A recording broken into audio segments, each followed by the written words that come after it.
Hi అండి. ఈరోజు ఒక కథ. సరయు సరయు అమ్మ పిలుపుకి రూంలోంచి పరుగున బయటికి వచ్చింది సరయు. చూడు, ఈ అబ్బాయి చాలా బాగున్నాడే, రేపు చూపులకి రమ్మందామా? ఆశగా అడిగింది దమయంతి.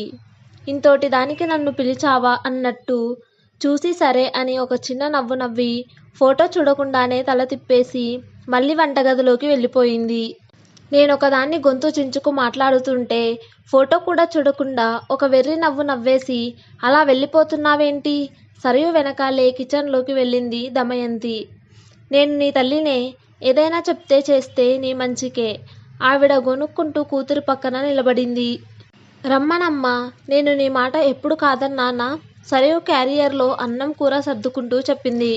ఇదిగో, ఈ నిష్ఠురాలే వద్దనేది. నా కోసం కాదు, నీకోసం సరే అను. ఏదో బలవంతం చేస్తున్నట్టు ఆ ముఖం చూడు. మూతి ముడుచుకొని పక్కకి తల తిప్పుకుంది. ఎలాగైనా అనుకో అమ్మా.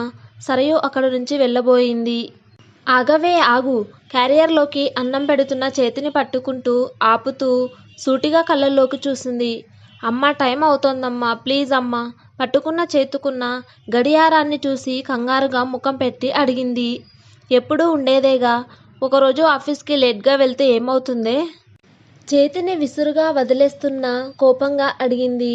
మనం ఎప్పుడూ ఒకరికి చెప్పే స్థితిలో ఉండాలి అనుకోవాలి గాని చెప్పించుకునే స్థితిలో ఉండకూడదమ్మా.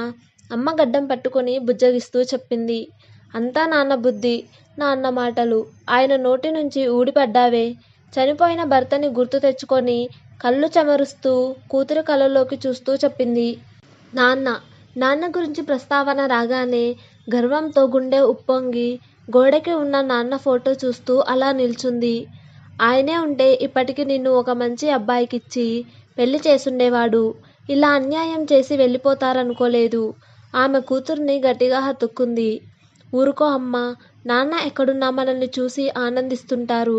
ఆయన ప్రేమ మనకి ఎప్పటికీ ఉంటుంది. అమ్మ బుగ్గ మీద చిన్న ముద్దు పెట్టింది. వీటికేం తక్కువ లేదు. కూతురిని ప్రేమగా కసిరింది. ఇప్పుడేంటి? ఈ పెళ్లి చూపులకు ఒప్పుకోవాలి. ఆ అబ్బాయి ఫోటో చూడాలి. ఇటివ్వు చూస్తాను. వాళ్ళని రమ్మను. సాయంత్రం బుద్ధిగా పర్మిషన్ తీసుకొని ముందుగా ఇంటికి వచ్చి రెడీ అవుతా. హ్యాపీనా? సర్దిన క్యారియర్ బ్యాగ్లో సర్దుకుంటూ అమ్మ నుదుటి మీద ముద్దు పెట్టింది. నిజంగా ఆ అబ్బాయి ఫోటో ఒకసారి చూడు. మళ్ళీ తన చేతిలో ఉన్న ఫోటో ముందుంచింది. చూసినా అమ్మా, చూసే చెప్తున్నాను. ఎవరి బలవంతం లేదు. నువ్వేం భయపడనవసరం లేదు. చేతిలో చెయ్యేసి చెప్పింది.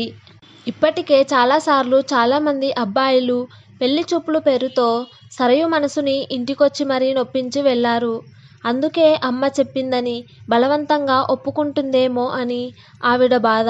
అలాంటిదేమీ లేదని సరయు ఆవిడకి సర్ది చెప్పి మళ్ళీ ఇంకోసారి పెళ్లి చూపులకి తయారైంది.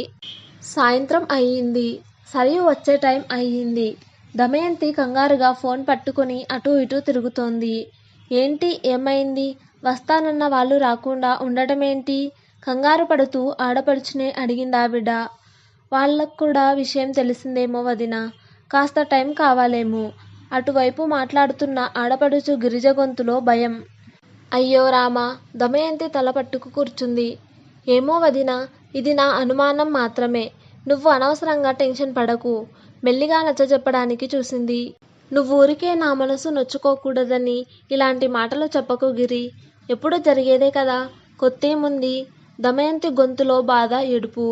వదినా, ఎందుకు ఏదేదో ఊహించుకుంటావు? ఇప్పుడేమైంది? అబ్బాయి వాళ్ళ నాన్నకి ఏదో సుస్థి చేసిందట. అందుకే 2 రోజుల తర్వాత వస్తామని చెప్పారు. నేనేదో తెలియక అలా అనేశాను. అనవసరంగా వదినని కంగారు పెట్టానేమో అని భయం పుట్టుకుంది. ఉంటా గిరి. సరయు వచ్చే టైం అయింది. ఇక మాట్లాడడం ఇష్టం లేక ఫోన్ కట్ చేసి తల పట్టుకుంది. అప్పుడే ఆఫీస్ నుంచి వచ్చిన సరయు ఇంట్లోపలికి వస్తూ అన్ని విషయాలు విన్నది. అమ్మ పడుతున్న బాధ చూసి ఒక నవ్వు నవ్వి లోపలికి వెళ్ళి చేతులు కాళ్ళు మొహం కడుక్కొని బట్టలు మార్చుకొని వచ్చింది. చా, ఏం తప్పు చేశామని ఈ అవమానాలు? వంటగదిలోకి వెళ్ళి రాత్రికి వంట చేస్తున్న కూతురికి వినపడేలా నసుగుతోంది. అమ్మ బాధపడుతోందన్న ఒక కారణంతో సరయు మౌనంగా తన పని తను చేసుకుంటూ పోతుంది. ఎలా ఉండేవాళ్ళం? ఇలాంటి మాటలు పడుతున్నాం. అసలు జీవితంలో పోలీస్ స్టేషన్ ముఖం చూసామా? అలాంటిది పెళ్లి కాని ఆడపిల్ల పోలీస్ స్టేషన్లో ఒక రాత్రి ఉంది అంటే ఎవరు పెళ్లి కొప్పుకుంటారు? అంత కర్మ. తల కొట్టుకొని కన్నీళ్లు పెట్టుకుంటూ సోఫాలో కూలబడింది దమయంతి. అయినా ఎవరికి పట్టనిది దీనికెందుకు? మొత్తం సమాజాన్ని ఉద్ధరించేద్దామని. అచ్చం నాన్న బుద్ధి. ఆయన ఉన్న డబ్బంతా అందరికీ దాన ధర్మాలు చేశాడు. ఇది ఉన్న పరువు రోడ్డున పడేసింది. అంతదాకా ఓపిక పట్టిన సరయు ఇక ఆగలేక కోపంగా అమ్మ ముందుకెళ్ళి నిల్చుంది.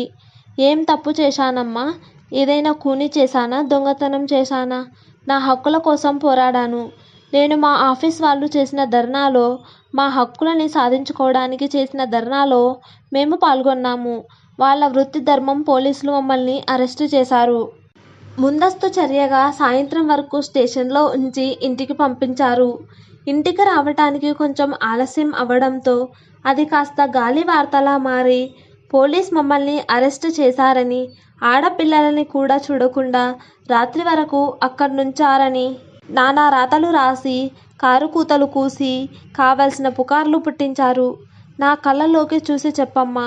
నీకు తెలీదా అమ్మా నీ కూతురు ఎలాంటిదో? నన్ను చూసి నా కళ్ళు చూసి చెప్పు. నీ పరువు తీశానా? చెప్పమ్మా తప్పు చేశాను అని. చూడమ్మా, ఏదైనా సాధించాలంటే శ్రమపడాలి. శ్రమపడని వాడికి, పోరాటం చేయని వాడికి ఫలితం ఆశించే హక్కు లేదు. స్వేచ్ఛ కావాలి అంటే పోరాడాలి. మేము పోరాడాము. మా హక్కులని సాధించుకున్నాము. రాళ్ళున్న చెట్టుకే దెబ్బలు తగులుతాయి. ఎక్కువగా ఆలోచించకు.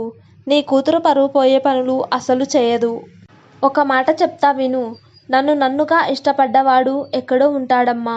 దొరుకుతాడు.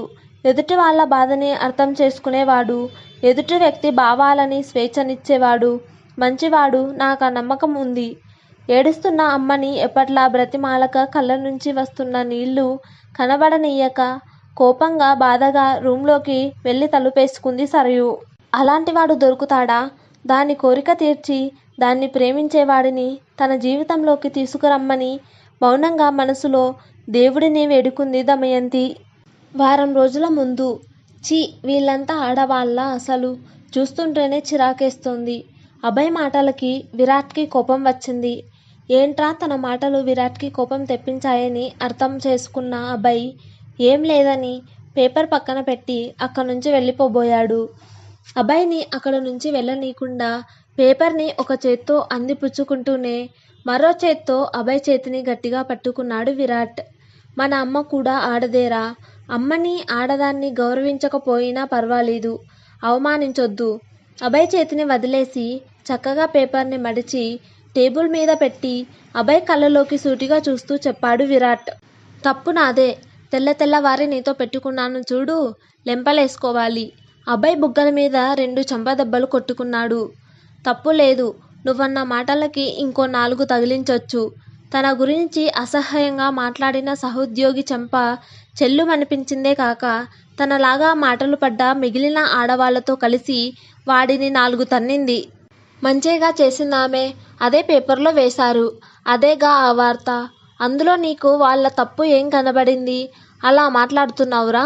సూటిగా వస్తున్న విరాట్ మాటలు చూపులకి అభయ్ భయపడ్డాడు. మగవాళ్ళని కొట్టడం, రోడ్డుకి ఇచ్చడం ఏంట్రా? ఏదైనా ఉంటే మెల్లిగా సర్ది చెప్పాలి కదా. అది ఆడవాళ్ళు. గొణిగాడు అభయ్. తప్పు చేస్తే ఆడ లేదు, మగ లేదు. తప్పు ఎవరు చేసినా తప్పే. పైగా తప్పును సమర్థిస్తూ బాధితులని మాట్లాడడం కూడా ఇంకా పెద్ద తప్పు. విరాట్ మాటల్లో నిజం అభయ్ని భయపెట్టింది. అది కాదురా, ఆడది ఆడదానిలా ఉండకపోవడం వల్లే ఇదంతా వస్తోంది. మగరాయుడిలా ఉద్యోగమని అదని ఇదని రోడ్ మీదకి రాకపోతే ఇదంతా జరిగేదా? నువ్వే ఒకసారి ఆలోచించు. అభయ్ విరాట్కి సర్ది చెప్పాలని చూస్తున్నాడు. రోడ్ మీద ఉన్నా, ఇంట్లో ఉన్నా ఆడదాని మీద అఘాయిత్యాలు ఏమాత్రం తగ్గట్లేదురా.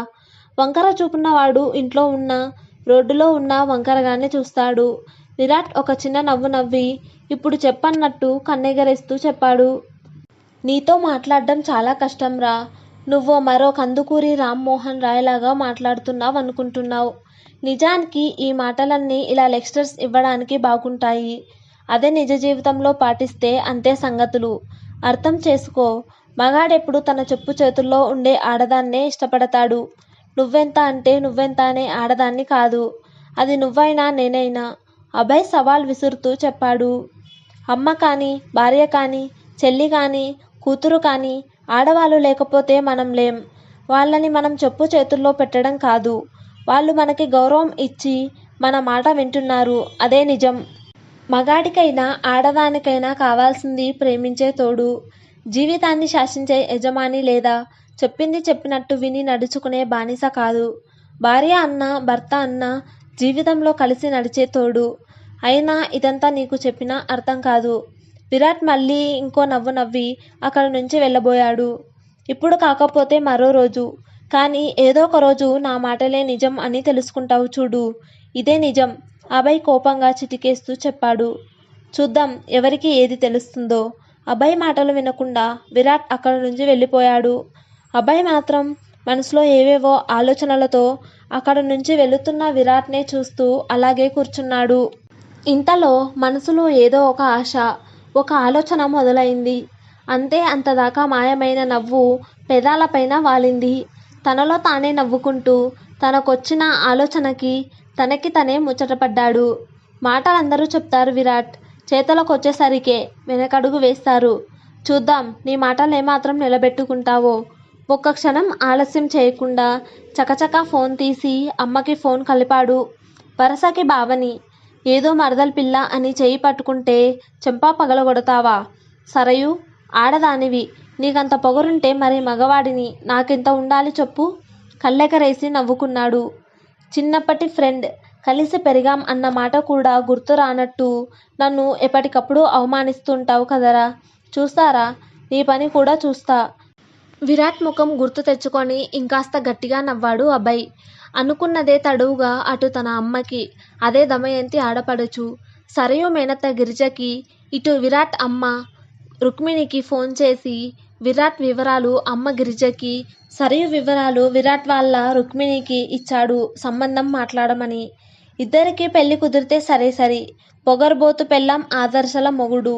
ఎన్నాళ్ళు కలిసుంటారో చూద్దాం అని నవ్వుకున్నాడు. ఒకవేళ పెళ్లి కుదరకపోయినా మంచిదేగా. ఆదర్శాలన్నీ మాటల వరకే అని విరాట్ని గేలి చేయొచ్చు. చేయని తప్పుకి పడ్డ నిందలని ఇంకాస్త పెద్దవి చేసి మళ్ళీ గుర్తు చేసి మరదలిని ఇంకాస్త బాధ పెట్టొచ్చు. వీలైతే లొంగ తీసుకోవచ్చు. మనసులోనే నవ్వుకుంటూ ఏవేవో ప్లాన్స్ వేశాడు అభయ్. చూడాలి ఎంతవరకు ఫలిస్తాయో. సరయు అమ్మ దమయంతితో మాట్లాడి 2 రోజులవుతోంది. ఆవిడ కూడా కూతుర్ని అనవసరంగా ఏవేవో మాటలని బాధ పెట్టానని మౌనంగా బాధపడుతున్నారు. కానీ ఇద్దరికీ ఒకరినొకరు పలకరించుకొని మాట్లాడాలంటే బాధ కోపం అడ్డొస్తున్నాయి. వదినా తల్లి కూతుళ్ళ మధ్య నెలకొన్న మౌనాన్ని ఛేదిస్తూ ఇంట్లోకి అడుగుపెట్టింది గిరిజ. గిరి, ఏంటి విషయం? చెప్పా పెట్టకుండా ఇలా వచ్చావు? ఆడపడుచు వచ్చినందుకు ఆనందంగా ఉన్నా ఇలా చెప్పా పెట్టకుండా వచ్చినందుకు మళ్ళీ ఏదో తెలియని భయం పుట్టింది మనసులో. సరయు, నీళ్లుతే. ఇద్దరి మధ్య ఉన్న కంచెని ఛేదిస్తూ ముందుగా తనే మాట్లాడింది దమయంతి. ఆదివారం అవడం, ఆఫీస్కి సెలవు కావడంతో ఇంట్లోనే ఉంది సరయు. అమ్మ చెప్పింది తడువుగా సరే అమ్మా అని మెల్లగా గొనుక్కొని మేనత్తకి టీ బిస్కెట్స్ పట్టుకొచ్చింది. బంగారు తల్లి, అడగకుండానే అన్నీ చేస్తుంది. అభయ్ సరయుని ఒక ఫ్రెండ్గా చూస్తున్నానని చెప్పాడని ఆగిపోయాను. కానీ లేకుంటే ఇప్పటికే నిన్ను మేనకోడల్ని, ఇంటి కోడల్ని చేసుకొని మా ఇంటికి పట్టుకుపోయిండేదాన్ని. సరయు, ఏం చేద్దాం, మీ ఇద్దరికి రాసి పెట్టలేదు. ఒక్కో బిస్కెట్ టీలో అద్దుకుంటూ బాధగా ముఖం పెట్టింది. ఏం చేస్తాం గిరి, రాత రాసుండాలి. ఆయన రాయనిదే మనం ఎన్ననుకున్నా ఏం లాభం? అంటారుగా, ఆయన ఆజ్ఞ లేనిదే చీమైనా కుట్టదని. దమయంతి నిట్టూర్చింది. అభయ్ కాకపోతే ఏం వదినా, విరాట్ ఉన్నాడుగా. అభయ్ ఫ్రెండ్. చిన్నప్పటి నుంచి అభయ్తో కలిసి పెరిగాడు. అభయ్ ఎంతో వాడు అంతే. విరాట్కి నచ్చి ఈ సంబంధం కుదిరితే అదే 10,000. చివరి బిస్కెట్ తినడం అయిపోయాక సాసర్లో టీ పోసుకొని తాగుతోంది గిరిజ. వాళ్ళు మన పిల్లని వద్దన్నారుగా గిరి. తప్పిపోయింది అనుకున్న సంబంధం గురించి గిరిజ మళ్ళీ మాట్లాడుతుండడంతో ఆశ్చర్యం కలిగింది దమయంతికి. వాళ్ళు వద్దనలేదు వదినా, ఆ రోజు కుదరలేదు. మళ్ళీ వస్తామన్నారు. నేనే నా అనుమానంతో నీ మనసుని చెడగొట్టాను. ఆ అబ్బాయి వాళ్ళ నాన్నకి బాలేకపోవడం వాస్తవం. ఇప్పుడు బాగున్నారు కాబట్టి ఈరోజే చూపులకి వస్తాం అంటున్నారు. సాయంత్రం అమ్మాయిని చూసుకొని వస్తాం అంటున్నారు. ఆ మాట ఫోన్లో ఎందుకు, నేరుగా చెప్దామని వంట సగం చేసి మిగిలినది మీ అన్నయ్యకి చేసుకోమని వచ్చేశా. ఖాళీ కప్ని ఎదురుగా ఉన్న టీ పాయ పైన పెడుతూ చెప్పింది. అవునా, నిజమా? ఆనందంతో కంగారుతో కాళ్ళు చేతులు ఆడట్లేదు దమయంతికి. వదినా, వదినా, వాళ్ళొస్తున్నది సాయంత్రం. ఇప్పుడు తెల్లారి 9 కూడా కాలేదు. తొందరపడకు, గలగలా నవ్వేసింది గిరిజ. అది కాదు గిరి, తప్పిపోయిందనుకున్న సంబంధం. చాలా బాధపడ్డాను. పైగా మొదటిసారి అబ్బాయి ఫోటో చూసి సరే అంది. దమయంతి కళ్ళెత్తి సూటిగా సరయు కళ్ళల్లోకి చూసింది. సరయు కళ్ళలో బాధ, పెదాలపై చిరునవ్వు. అమ్మ ఆనందం చూసి రెప్పల చాటున కన్నీళ్లను ఆపేసింది. ఎంతసేపు అబ్బాయికి తను నచ్చుతుందా అనే కానీ తనకి అబ్బాయి నచ్చాడా లేదా అన్నది పట్టదా? అదేమంటే ఫోటో చూపించి నచ్చాడా అంటే ఏం చెప్పాలి? ఏడవలేక పిచ్చి నవ్వొకటి నవ్వి బట్టలు ఆరేస్తాను మిద్దె మీదికెళ్ళింది. మధ్యాహ్నానికి భోజనం, సాయంత్రం చూపులకి చీర సెలెక్ట్ చేసుకోవడం, ఇలాంటి వాటితోనే చాలాసేపు గడిచిపోయింది. కానీ ఎందుకో సరయు మనసులో ఏవో ఆలోచనలు. అసలే తను చంపదెబ్బ కొట్టానని కోపంగా ఉన్న బావ తనకి పెళ్లి సంబంధం చూడడం ఏంటి? బావ స్నేహితుడు బావలాంటి వాడేనా? డబ్బు లేకున్నా పర్లేదు, అర్థం చేసుకునే మనసుండాలి. తెలియకుండానే నాన్న గుర్తొచ్చాడు. కాసేపు నాన్న ఫోటోని చేతిలో పెట్టుకొని అలా చూస్తూ కూర్చుంది. నీ రాతకు నువ్వే బాధ్యుతుడివి. నీకు రావాల్సింది పొందడానికి వచ్చిన ఆపదల నుంచి తప్పించుకోవడానికి కొంచెం ధైర్యం, చొరవ చూపించాలి. పోరాడకుండా ఫలితం ఆశించకు. నాన్న మాటలు చెవిలో మారుమోగాయి. ఈ జీవితం తనది, పెళ్ళి తనది, కాబట్టి నిర్ణయం కూడా తనదే. అందుకే ముందు ఆ అబ్బాయి గురించి కనుక్కోవాలి అనుకుంది. సమయం లేదు, ఎలా కనుక్కోవాలి? ఆలోచనలో పడింది. ఒక 2 గంటలు కష్టపడి ఎలాగోలాగా విరాట్ నెంబర్ సంపాదించింది సరయు. అభయ్ని అడిగితే సాయం చేయడని తెలిసి ఎవరిని అడిగితే పనవుతుందన్న ఆలోచనతో తర్జన భర్జన పడి అభయ్ చెల్లెలు గిరిజ కూతురు నీలిమ సాయంతో విరాట్ ఫోన్ నెంబర్ కనుక్కుంది సరయు. మొదట కాస్త భయమేసినా తప్పదని విరాట్ నెంబర్కి ఫోన్ కలిపింది. విరాట్ని అది సరయు నెంబర్ అని తెలిసినా తన నుంచి ఫోన్ రావడం ఆశ్చర్యం కలిగించడంతో కాల్ లిఫ్ట్ చేయడానికి ఒక క్షణం ఆలోచించాడు. హలో విరాట్ గారా? ఫోన్ తీసిన వెంటనే సరయు తీయని గొంతులో తన పేరు వినబడేసరికి విరాట్ పెదాలు నవ్వులు పూసి విచ్చుకున్నాయి. అవును, మీరు? అది సరయు అని తెలిసినా తెలియనట్టుగా అడిగాడు విరాట్. సరయు, సాయంత్రం పెళ్లి చూపులు చూడనొస్తున్నారుగా సరయు. తానెవరో చెప్పి విరాట్ సమాధానం కోసం ఎదురు చూస్తోంది. మీరా? చెప్పండి సరయు గారు. మాటల్లో ఆనందాన్ని బయటికి తెలియనీయకుండా మెల్లగా చెప్పాడు. మీరేమనుకోకపోతే మిమ్మల్ని ఇప్పుడు కలవచ్చా? అడగాలనుకున్నది సూటిగా భయపడకుండా అడిగింది. సాయంత్రం పెళ్లి చూపులు పెట్టుకొని ఇప్పుడు ఎందుకని మాత్రం అనకండి. బలమైన కారణం ఉంది కాబట్టి ఇలా అడుగుతున్నాను. దయచేసి తప్పుగా అనుకోకండి. ఒక క్షణం విరాట్ నుంచి సమాధానం రాకపోయేసరికి ఒక్కో మాట కూడదీసుకొని చెప్పింది. అయ్యో, అలాంటిదేం లేదండి. ఎక్కడ కలవాలో చెప్పండి. ఒక హాఫ్ అన్ అవర్లో అక్కడుంటాను. సరయు కలుద్దామనడానికి కారణం ఏముంటుందా అని ఆలోచిస్తూ చెప్పాడు. మా ఇంటి పక్కనున్న ఆంజనేయ స్వామి గుడిలో ఒక 20 నిమిషాల్లో నేనక్కడ ఉంటాను. ఇంకో మాట మాట్లాడకుండా ఫోన్ పెట్టేసింది. విరాట్ బైక్ రైస్ చేసి నేరుగా గుడివైపు పోనిచ్చాడు. బైక్ నడుపుతున్నంత సేపు మనసంతా నిండిన సరయు రూపమే కళ్ళ ముందు మెదులుతోంది. మీరేం బాధపడకండి. చిన్న దెబ్బే, తగ్గిపోతుంది. ప్రాణాపాయం లేదు. గట్టిగా తన చెయ్యి పట్టుకొని ధైర్యం చెప్పిన రోజు సంఘటన మళ్ళీ గుర్తొచ్చాయి. ఆ రోజు యాదృచ్ఛికంగా పట్టుకున్న చెయ్యి ఇలా శాశ్వతంగా పట్టుకునే వరమిస్తాడు దేవుడు అనుకోలేదు. ఖాళీగా ఉన్న రోడ్ల మీద బైక్ స్పీడ్గా దూసుకుపోయింది. సరయుకి చెప్పినట్టే విరాట్ ఒక అర్ధగంటలో గుడికి చేరుకున్నాడు. అలా గుడిలోకి అడుగు పెట్టాడో లేదో ఎదురుగ్గా కోనేరు పక్కన మెట్ల మీద కూర్చొని ఏదో ఆలోచిస్తున్న సరయు కనబడింది. తనకి తెలియకుండానే మనసు, కాళ్ళు అటువైపుగా పరుగులు తీశాయి. పరుగున వెళ్ళి సరయు ఎదురుగ్గా నిలబడ్డాడు విరాట్. ఫోటోలో చూసిన వ్యక్తి, ఎదురుగా నిలబడ్డ వ్యక్తి ఒకరే అని గుర్తించి విరాట్ ఎదురుగా నిలబడింది సరయు. ఒక్క క్షణం ఇద్దరు కళ్ళల్లోకి కళ్ళు పెట్టి చూసుకున్నారు. సరయు తనంతట తను విరాట్కి ఫోన్ చేసి పిలుస్తుందని విరాట్ ఊహించలేదు. సరయు కూడా ఇలా తను పిలవగానే విరాట్ వస్తాడనుకోలేదు. ఇద్దరి ముఖాల్లో ఏదో తెలియని ఆనందం, ఆశ్చర్యం.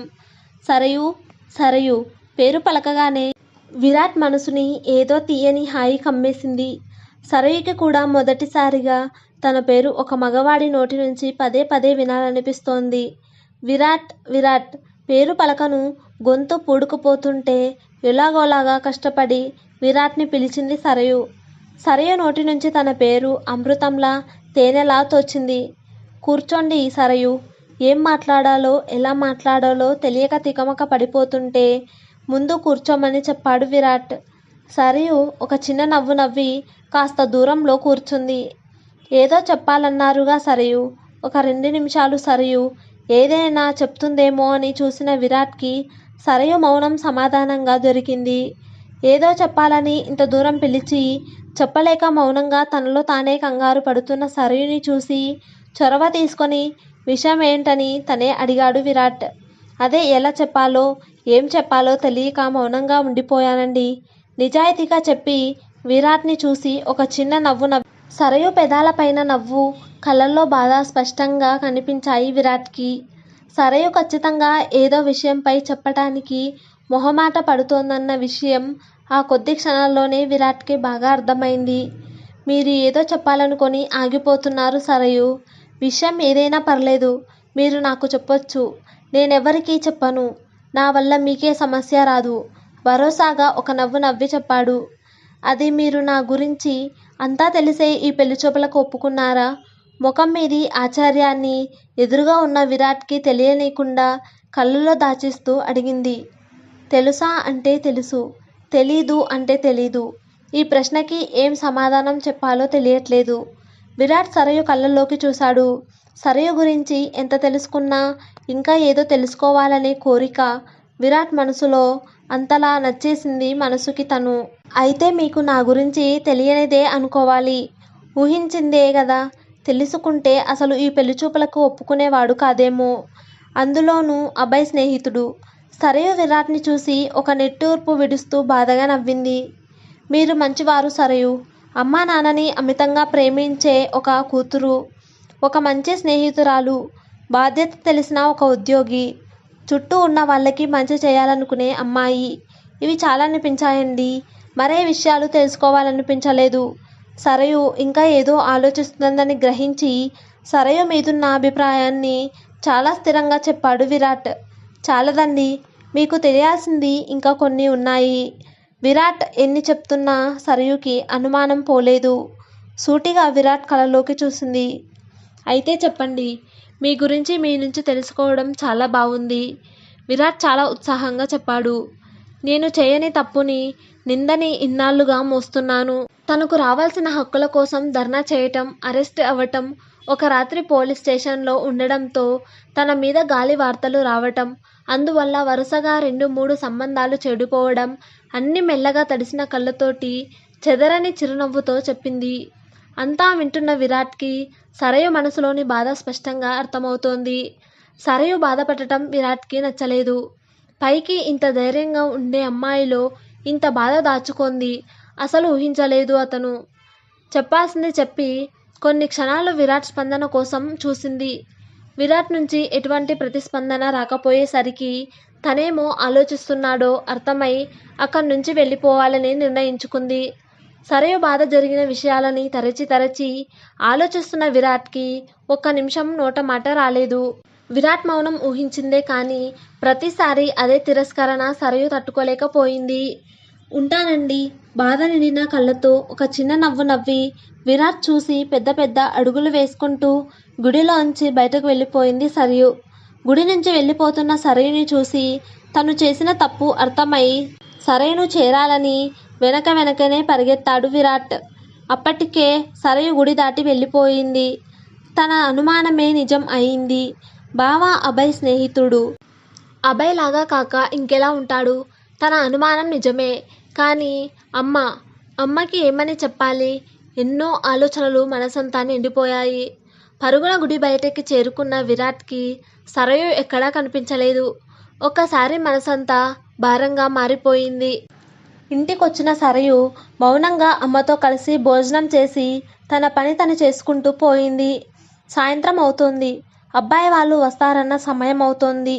వాళ్ళు వస్తారా రారా అని ఏ ఫోన్ రాలేదు. వాళ్ళొస్తారని దమయంతి, వాళ్ళు రారని సరయు నిర్ణయించుకొని తమ పనుల్లో తామున్నారు. ఇంతలో దమయంతి ఫోన్ మోగడం మొదలైంది. సరయు దమయంతి ఇద్దరూ ఒకరి ముఖాలు ఒకరు చూసుకుంటున్నారు. ఫోన్ తీమ్మా, అమ్మ భుజం మీద చేయేస్తూ ప్రేమగా చెప్పింది. దమయంతి కళ్ళల్లో భయం. ఏం కాదమ్మా, ఏదైనా పర్లేదు అని భుజం తట్టింది సరయు. హలో, దమయంతి మెల్లగా పలికింది. వదినా, అబ్బాయి వాళ్ళని తీసుకొని ఇంటికొస్తున్నాను. సరయు రెడీ అయిందా? హడావిడిగా చెప్పింది గిరిజ. గిరి, నిజమా? ఇంతసేపట్లో వస్తున్నారు? దమయంతికి కాళ్ళు చేతులు ఆడట్లేదు. అర్ధగంటలో అక్కడుంటాం. సరయుని రెడీ అవ్వమను. గిరిజ ఫోన్ కట్ చేసింది. అబ్బాయి వాళ్ళొస్తున్నారట. నాకు కాళ్ళు చేతులు ఆడట్లేదు. దమయంతి సరయు వైపు చూసి టెన్షన్ పడుతూ చెప్పింది. ఏంటమ్మా నువ్వనేది? సరయు అమ్మ మాటలకి షాక్ అయింది. అర్ధగంటలో వాళ్ళిక్కడుంటారట. సరయు, దమయంతి హడావిడిగా చెప్పేసి సరయుని రూంలోకి లాక్కొనెళ్ళి చేతిలో చీర, ఒక నెక్లెస్ పెట్టింది. నిజంగానా అమ్మా? సరిగ్గా విన్నావా? బిగుసుకుపోయి అలా నిల్చొని అమ్మనే చూస్తూ అడిగింది సరయు. నిజమే సరయు, త్వరగా రెడీ అవ్వు. ఆవిడ తలుపు మూసేస్తూ వంటగదిలోకి వెళ్ళింది.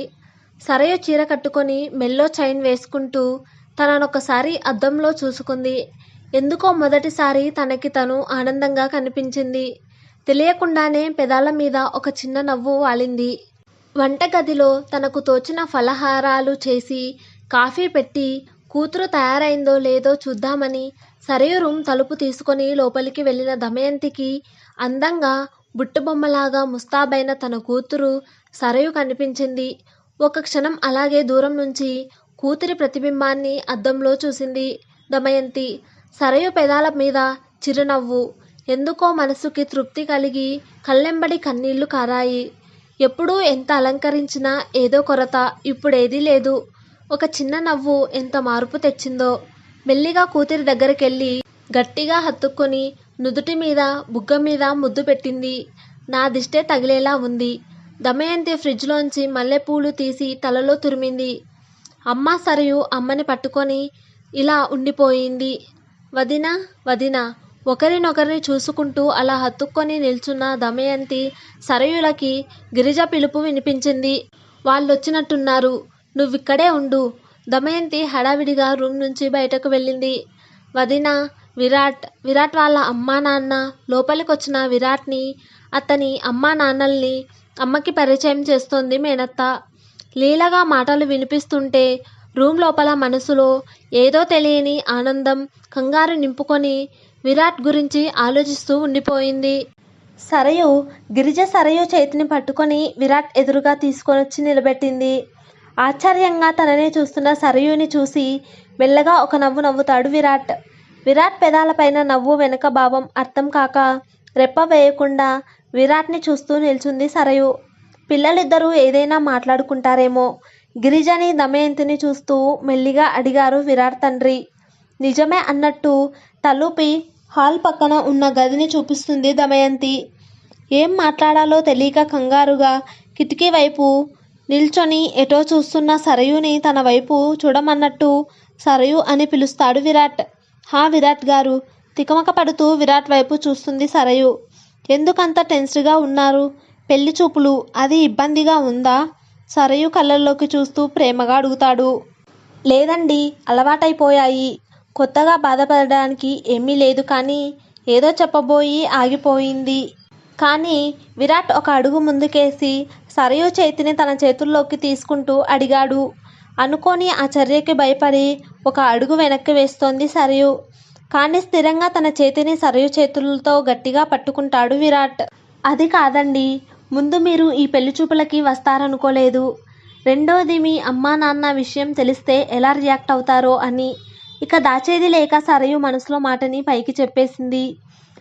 మీరు పిలుస్తుంటే పలక్కపోయేసరికి మీరు గుడి నుంచి ఇంటికొచ్చేశారు.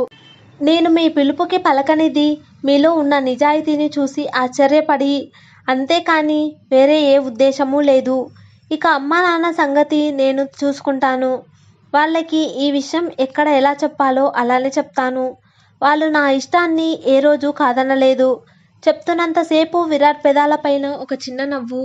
అందమైన ముఖానికి మరింత అందం అద్దుతున్న నవ్వుని మైమరచి చూస్తూ ఉండిపోయింది సరయు.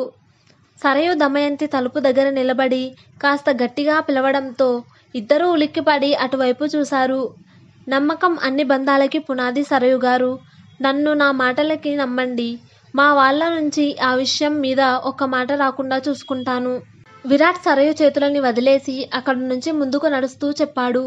నన్నుగా మీరు ఇష్టపడితే ఇంకేమీ ఆలోచించకుండా ఈ పెళ్లికి ఒప్పుకోండి. అంతా నేను చూసుకుంటాను భరోసా ఇచ్చాడు విరాట్. సరయు ఆలోచనలో పడి అక్కడే బొమ్మలా నిలబడింది. దమయంతి విరాట్ రూమ్ నుంచి బయటకు వెళ్ళగానే రూమ్ లోపలికి వచ్చి సరయుని పట్టుకు బయటకు తీసుకొచ్చింది. విరాట్ సరయులు ఇద్దరూ పెళ్లికి ఒప్పుకోవడంతో నిశ్చితార్థం లేకుండా నేరుగా వచ్చే నెలలో పెళ్లికి ముహూర్తం పెట్టించారు పెద్దలు. ఒక 2 రోజుల తర్వాత అబ్బాయికి తల్లి ద్వారా ఈ విషయం తెలిసింది. ఆదర్శలకి పోయి సరయుని పెళ్లి చేసుకుంటున్నాడు. ఈ సరయుకి వీడు తప్ప ఇంకెవడు దొరుకుతాడు? తననుకున్న పథకం ఫెయిల్ అవ్వడంతో ఏదో అసంతృప్తి. దాన్ని చూసి ఇంకో ఎత్తుగడ వేయటానికి పూనుకున్నాడు అభయ్. చూడాలి మరి అతని ప్రయత్నం ఫలిస్తుందో లేదో. పెళ్లి పందిరులో కూర్చొని ఈ పెళ్లి ఎలా జరుగుతోంది అని ఆలోచిస్తూ ఉండిపోయాడు అభయ్. ఎన్ని కష్టాలు పడి మరి నిజాన్ని జానకమ్మ విరాట్ తల్లికి తెలియజేసేలా చేశాడు. కానీ ఏం లాభం? ఏదోటి చేసి పెళ్లిని ఆపాలి అని మనసు పరిపరి ఆలోచనలు చేస్తోంది. ఇలా కాదు, ఈ విషయం నేరుగా జానకమ్మనే అడుగుదామనుకొని ఆవిడ దగ్గరికి వెళ్ళాడు అభయ్. పెద్దమ్మ, విరాట్కి స్నేహితుడిని, తన కొడుకు వయసు వాడని తన కొడుకుతో పాటు ప్రేమగా పెంచింది ఆవిడ. 2 ఏళ్ల ముందు వరకు తనలాగే ఆలోచిస్తూ అల్లరిగా గడిపేస్తున్న విరాట్ చాలా మారాడు. కానీ జానకమ్మతో అభయ్ అనుబంధం మారలేదు. అదే చనువుతో నేరుగా ఆవిడ ఎదురుగా నిలబడ్డాడు. ఏంట్రా, పెళ్లి కూతురికి ఇవ్వాల్సిన బట్టలు తలంబ్రాలు అన్నీ సర్దుతూ కనిపించింది ఆవిడ.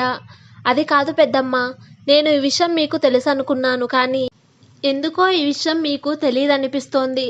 నా మరదలి సంబంధం మా అమ్మ విరాట్కి చెప్పినప్పుడే నేను విషయం విరాట్కి స్పష్టంగా చెప్పాను. కానీ తీరా పెళ్లికొచ్చాక పరిస్థితి చూస్తూ ఉంటే మీకు విషయం తెలిసినట్టు లేదు. విరాట్ ఆదర్శాలు అని మమ్మల్ని పెళ్లికి ఒప్పించాడనుకున్నాను. కానీ చెప్పలేక ఆగిపోయినట్టు మౌనంగా ఉంది. గంభీరంగా ముఖం పెట్టాడు. ఏంట్రా అభయ్, ఏంటి నువ్వు మాట్లాడేది? విరాట్కే కాదు, అందరికీ ఈ సంబంధం బాగా నచ్చింది. వేలెత్తి చూపించి కాదని చెప్పడానికి ఏముంది ఈ సంబంధంలో? అమ్మాయి చదువుకుంది, ఉద్యోగం ఉంది, అన్నిటికీ మించి గుణం ఉంది. ఇంకేం కావాలి? అబ్బాయి భుజం పట్టి కళ్ళలోకి చూస్తూ అడిగింది. అది కంగారు నటిస్తూ అభయ్ అటూ ఇటూ తిరిగాడు. ఎలా చెప్పాలి పెద్దమ్మ? అటు ఫ్రెండ్, ఇటు మరదలు. అభయ్ ఇంకాస్త కంగారు నటిస్తా అన్నాడు. ఆ అమ్మాయి ఒక రోజంతా జైల్లో గడిపింది. విరాట్ వాళ్ళ నాన్న గొంతు వెనక నుంచి వినిపించింది. ఏంటండి? విషయం అర్థం కానట్టు జానకి విరాట్ వాళ్ళ నాన్న రాఘవయ్య గారి వైపు చూసింది. అవును జానకి, ఈ అమ్మాయి ఎవరో కాదు, మీ అన్నని హాస్పిటల్లో చేర్చి మన సంతోష్ కోసం పోరాడిన అమ్మాయి. ఈ అమ్మాయి ఏదో ఆఫీస్లో పరిచయానికే మీ అన్నకి ఆఫీస్లో వేరే ఆఫీసర్ వల్ల నిందలు పడి ప్రాణం పైకి తెచ్చుకుంటే అతని కోసం పోరాడి కొడుక్కి తండ్రి స్థానంలో ఉద్యోగం ఇప్పించిన పోరాట సమితిలో ఒకరు ఈ అమ్మాయి. ఉన్న ఒకే ఒక లేడీ ఎంప్లాయీ. ఆయన మాటలకి రాయిలా నిర్ఘాతంగా పోయి అలా చూస్తూ ఉంది ఆవిడ. సంతోష్ జానకమ్మ అన్న కొడుకు. చిన్న వయసులోనే తండ్రి పోతే తండ్రి ఉద్యోగం మేనల్లుడికి వచ్చింది. జానకమ్మ అన్నకి ఉద్యోగంలో చేయని తప్పుకు నిందలు పడి కక్షతో ఆఫీస్ నుంచి బర్తరఫ్ చేసినప్పుడు అండగా నిలబడింది. ఆయనతోటి పనిచేసి ఉద్యోగులు లేని నింద పడిందనే మనస్తాపంతోటే అన్న మంచం చనిపోతే కొడుక్కి ఉద్యోగం వచ్చేలా చేసింది ఆ ఆఫీస్ ఎంప్లాయీసే. అందులో ఈ అమ్మాయి సరయు కూడా ఉంది. అమ్మాయి కాబట్టి తను జైలుకు వెళ్ళిన విషయం ఒక నోటి నుంచి ఇంకో నోటికి చేరి పెద్దదైంది. కానీ వాళ్ళు చేసిన కష్టం మూలాన పడిపోయింది. అంతా మెల్లిగా అర్థమవుతోంది జానకమ్మకి. కళ్ళ నిండా నీళ్లతో అన్నని తలుచుకొని భర్త మాటలకి కన్నార్పకుండా అలా చూస్తూ ఉండిపోయింది జానకి. మనుషులంతే జానకి, మంచిని వదిలేసి జరిగిన చెడునే పెద్దది చేసి చూస్తారు. అదే జరిగింది. మీ అన్నని హాస్పిటల్లో చేర్చినప్పుడు ఆ అమ్మాయి అక్కడే ఉండి అప్పుడు విరాట్ ఆ అమ్మాయిని చూశాడు. వాళ్ళు మీ అన్న కోసం పడిన తపన, సంతోషం కోసం వాళ్ళు పోరాడిన తీరుతోటే వాడిలో ఆ మార్పు. ఇంత జరిగినా తన వల్ల వాళ్ళు లబ్ధి పొందరని చెప్పొద్దని సంతోష్కి చెప్పి మాట తీసుకుంది ఆ అమ్మాయి. ఇంకేం కావాలి జానకి? అమ్మాయి బంగారం. నువ్వు అడిగేదానివి కదా విరాట్లో ఇంత మార్పు ఎలా సాధ్యం అని. కారణం సంతోష్. ఈ అమ్మాయి. అందుకే ఈ సంబంధం అనగానే మారు మాట్లాడకుండా ఒప్పుకున్నాను. ఇంకేం మాట్లాడకు జానకి. ఆయన జానకమ్మతో అన్న అభయ్ని చూస్తూ గట్టిగా చెప్పాడు. జానకమ్మ కూడా కళ్ళు తుడుచుకొని నవ్వుతూ సంతోష్ వైపు చూసింది. ఏం ఆలోచించకు అత్తమ్మ. సంతోష్ నవ్వాడు. తన పాచిక ఫలించకపోగా విరాట్లో మార్పుకు కారణం తెలిసిన అభయ్ కోపంతో మండపం బయటకి వెళ్ళి సిగరెట్ కాలుస్తూ కూర్చున్నాడు. ఇంతలో పెళ్లి బాజాలు వినిపించాయి. విరాట్ సరయు మెడలో తాళి కట్టాడు. ఏదో చేద్దామనుకొని ఇలా బొక్కబోర్ల పడ్డ అభయ్ ఇక చేసేది లేక మౌనంగా ఉండిపోయాడు. విరాట్ సరయులు ఒకరి మీద ఒకరికి నమ్మకం, గౌరవం, ప్రేమతో కొత్త జీవితాన్ని మొదలుపెట్టారు. తండ్రి చెప్పిన మాటలు, ఆదర్శాలు తిని బ్రతుకుతావా అని అందరూ దెప్పి పొడిచినా పట్టించుకోకుండా ఆయన బాటలో నడిచినందుకు, తనని ప్రేమించి తన ఆశయాలని అభిమానించే వ్యక్తితోటి పెళ్లి జరిగిందండి. మెల్లగా తెలుసుకున్న సరయు ఆనందానికి అంతులేదు. మనసుకు నచ్చిన చెలికాడి చేయి పట్టి ఆనందంతో 3 ముళ్ళు వేయించుకొని అత్తారింటికి నడిచింది సరయు. సమాప్తం.